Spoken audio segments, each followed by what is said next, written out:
एक महत्त्वाची बातमी आहे। मुंबईतल्या बीकेसी मधील विंडसर इमारतीमध्ये आग लागली आहे। अग्निशमन दलाच्या 4 गाड्या घटनास्थळी दाखल झाल्या। अग्निशमन दलाकडून आगीवर नियंत्रण मिळवण्याचे शर्थीचे प्रयत्न सुरू आहेत। आणि या संदर्भात गिरीश गायकवाड आपल्यासोबत जोडले गेलेले आहेत। गिरीश, बीकेसी मधल्या विंडसर इमारतीला आग लागल्याचं कळतंय।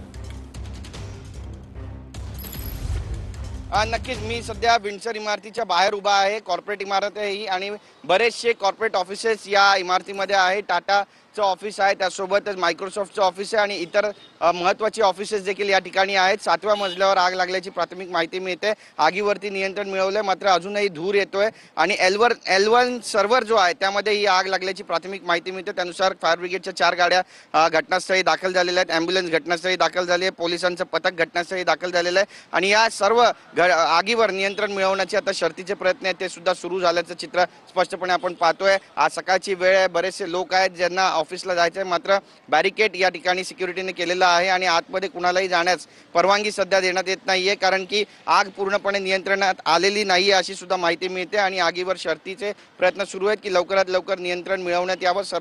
L1 सर्व्हरमध्ये जी आग लागली होती ती आग विझवण्यात आलेली आहे, मात्र धूर अजूनही निघतोय। आतमध्ये कुणालाही जाण्यास परवानगी नाहीये। एक ॲम्ब्युलन्स नुकतीच आतमध्ये शिरली, त्यामुळे काही कॅज्युअलिटीज आहेत का हे सुद्धा पाहणं तितकंच महत्त्वाचं ठरणार आहे। नक्कीच गिरीश, त्यामुळे या संपूर्ण घटनेकडे आपलं लक्ष असेलच। धन्यवाद या माहितीसाठी।